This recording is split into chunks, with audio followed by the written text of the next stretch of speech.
Hey guys, this is God of Politics, and welcome back to a brand new video. We are now at 346 subscribers. Can we get to 500 subscribers by election day? Please like this video and subscribe to the channel so that we can get to our goal. Also, join the Discord that is linked down in the description, and check out the website that is linked down in the description if you would like to see my polling analysis, my election predictions that are updated every single day. You should check that out. But in today's video, I do want to talk about the Senate. Now, the Senate is currently held with 53 Republicans and 45 Democrats, with two independents that for the purposes of this video I will be putting as Democrats because they do caucus with the Democrats anyway. It's easier to just label them as Democrats.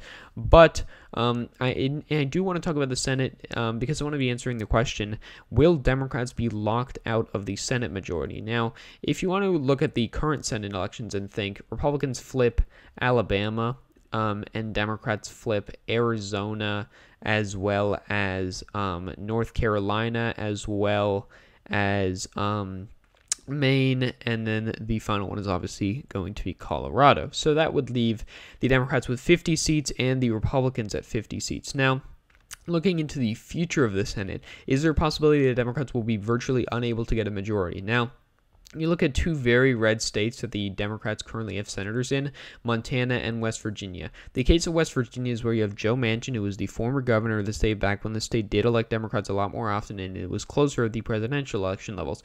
Joe Manchin appointed himself to the Senate. He ended up winning an election fairly easily. In 2018, he also won fairly easily. And that seat, when he retires, he probably won't win in 2024, but if he does, he could even lose. But in the future, you know, you're looking 20 years into the future, 15, 20 years, that seat will be red. Montana's Senate seat will also probably be red. If Steve Bullock wins this year, we could be looking at two Democratic senators in Montana, but I don't necessarily think that is going to happen. But Montana currently has one Democratic senator, and in the future there probably will be no Democratic senators in the state of Montana. Times are much more polarizing now, and sure, Montana's a weird state. It has a lot more bipartisanship in terms of who they elect, but it is still run by Republicans. It's still a Republican state, and once John Tester leaves, it's probably going to be replaced by a Republican senator. Then you look at some of these other states that are trending towards the Republicans. You look at states like Minnesota. You look at states like Michigan. You also look at other Rust Belt states like Wisconsin and Ohio and Pennsylvania. Democrats have senators currently in all of these Rust Belt states over here. And if we're looking at the 2016 election results, we can see Trump flipped a lot of these Rust Belt states. He flipped Pennsylvania, Ohio, Michigan, Wisconsin, Iowa, and he also flipped Florida.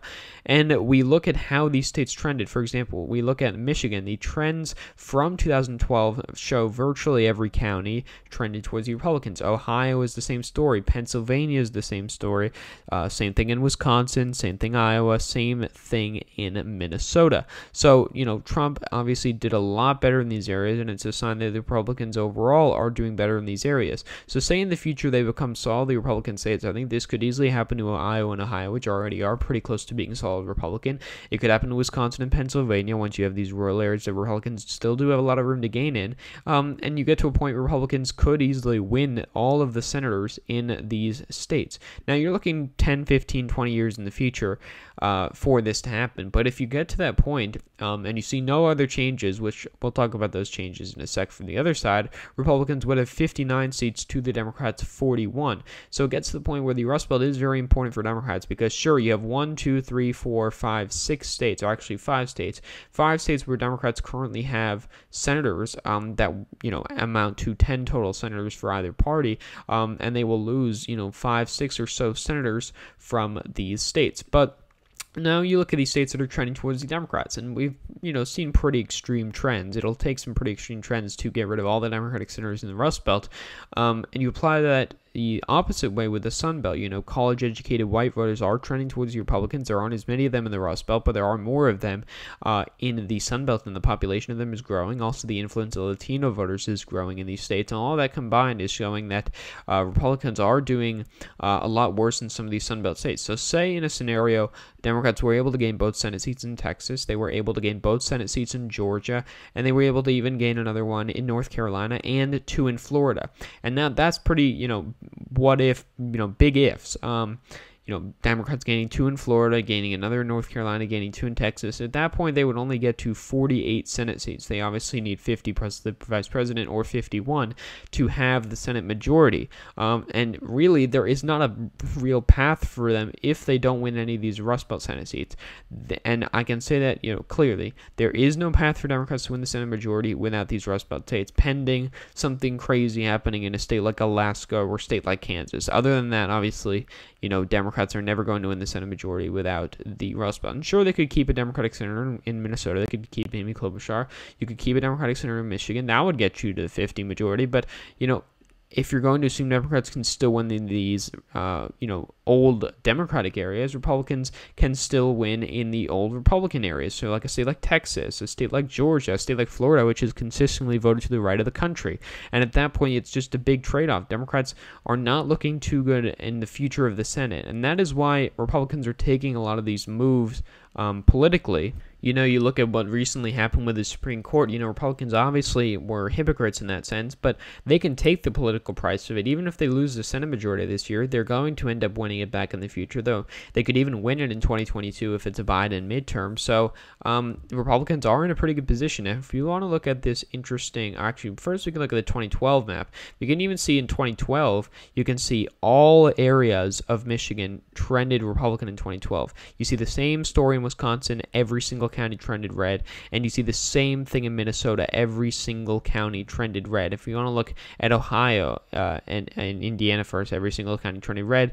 Ohio, almost every single county trended red. Pennsylvania, every single county trended red except for Philadelphia County. And so, in 2008, 2012, you even see a bigger showing of this. And sure, in Texas, it trended red, but Romney was better for these suburban areas overall.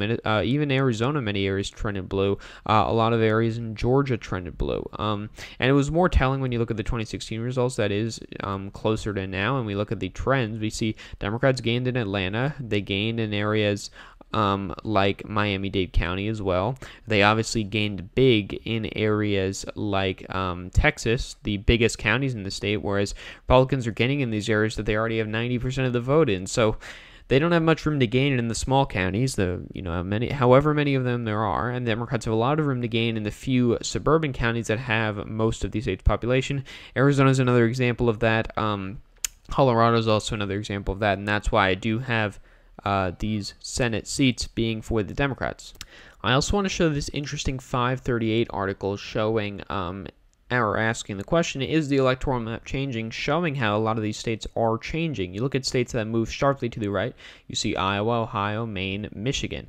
And if you look at the map here, obviously, in this scenario, Michigan could be red, Minnesota could be red, Iowa's already red, and even if they gain a senator in Maine, they're probably going to lose Susan Collins this year, but they could gain that back given the state is trending towards the Republicans, at least based on what happened in 2016. Then Democrats are in an even bigger hole in the Senate. You look at states that move just slightly to the right, you see Minnesota, Nevada, Pennsylvania, Wisconsin, New Hampshire. I wouldn't necessarily include Nevada in this because Nevada does have an influence of a lot of Latino voters, which Joe Biden is currently struggling with, but in the future, Latinos aren't going to become Republican strongholds. You look at 2004, George Bush won 45% of Latinos, almost won the Latino vote, or at least got closer to it than any Republican president before. You can see here, he actually won Nevada in 2004, George Bush. And so Donald Trump, even if he gets 35, even 40% of the Latino vote, it's still not as good as what Democrats, Republicans got in 2004. So I don't think it's a sign that the Latino vote is trending Republican overall. But I do agree that states like Minnesota are trending Republican, states like Pennsylvania are trending Republican, Wisconsin and New Hampshire are also trending Republican. If you also, want to give one of those New Hampshire senators to the Republican Party as well, that's an even bigger hole for the Democrats. Then you look at states that are Republican states that shifted pretty far to the left in 2016, especially given the fact that the national environment was more Republican overall.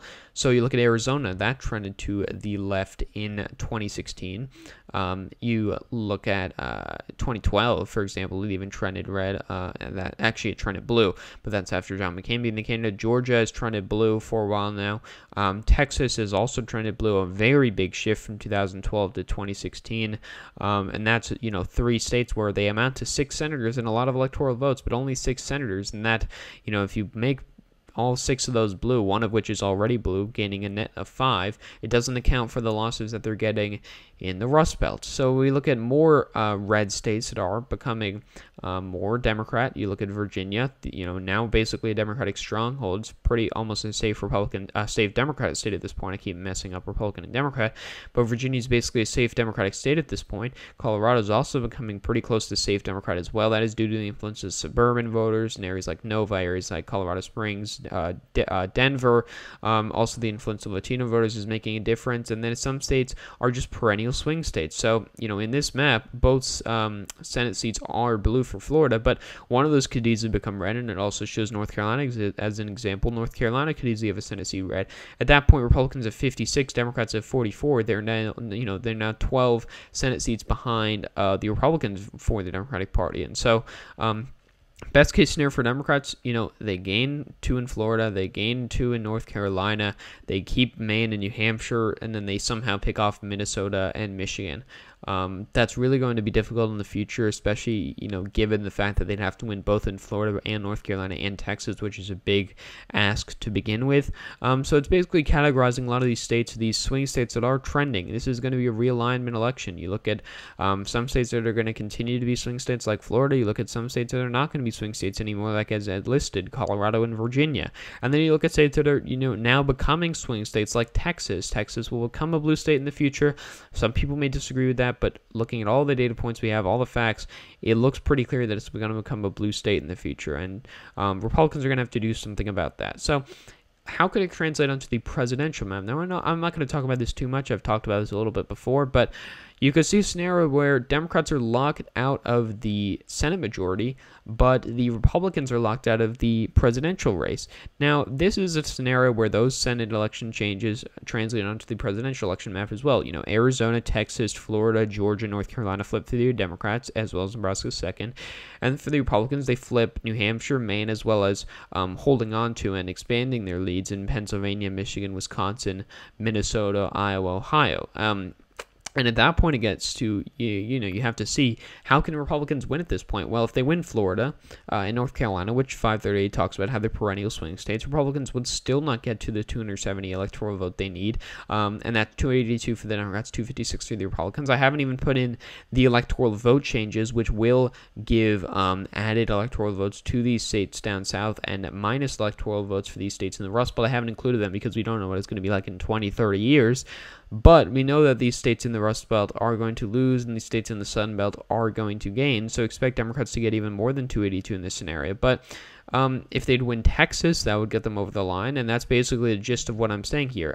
If they did lose North Carolina and Florida, they would lose the election. But say they win Florida and Texas. Florida and Texas would give them the 270 electoral votes that they need. But Texas is going to be very hard to win in the future because you have the college-educated white vote that is trending to the Democrats in states like Dallas and states like San Antonio, states like Austin, as well as the influence of the Latino voters. I've talked about this many times before. I'll continue to talk about this because it's a very important topic. Texas currently has 38 electoral votes going up to 41 electoral votes. And if it is trending towards the Democrats as fast as it has before and has in the past 4 years, then it is going to become a Democratic state sooner than we think. And overall, Republicans are going to have trouble winning if they don't win Texas. Now, the gist of this at the presidential level, the path for Democrats to winning is just win the Sun Belt. Hope that you can hold on to maybe one of the Rust Belt states as well. Maybe a state like Minnesota, maybe a state like Michigan. And then for the Republicans, the gist of this is Texas. They basically just need to win Texas at this point. If they can hold on to these swing states, the toss-up states, they can get lucky on election night, plus winning Texas, they can win the election. And sure, there's a lot of other factors to that, but it really is going to come down to Texas. Now, going back onto the Senate map, the easiest path for Republicans is just to gain and take advantage of the trends in the Rust Belt, take advantage of the trends in the northeastern states like Maine and New Hampshire, and maybe keep a Republican senator in Texas and some of these swing states like Florida and North Carolina. And then if you're the Democrats, you have to think, well, maximize the trends that are in favor of us in the Sun Belt, win these high-profile elections in states like Florida, hold on to these traditionally Democratic states in the Northeast, and pick off a Senate seat or keep a Senate seat here or there in the Rust Belt. That gives them a narrow Senate majority. Republicans, have a much easier path of the Senate, a much harder path of the presidential election. Democrats have a much easier path of the presidential election, a much harder path at the Senate election. I've looked at a lot of, different maps here. I've looked at this map, the Senate map, the presidential map in 2008, the presidential map in 2012 and 2016, and had, the changes in the electoral map. The gist of it is, states are changing. This is a realignment election, and people are going to have to wake up their eyes to that. 2020 is going to be further evidence of that, and it's going to change, many things in the future. You think, how is polarization going to change when you have, opposite parties virtually always controlling things in the government? Nothing will ever get done because we have, parties that are further to the left, parties that are further to the right at this point.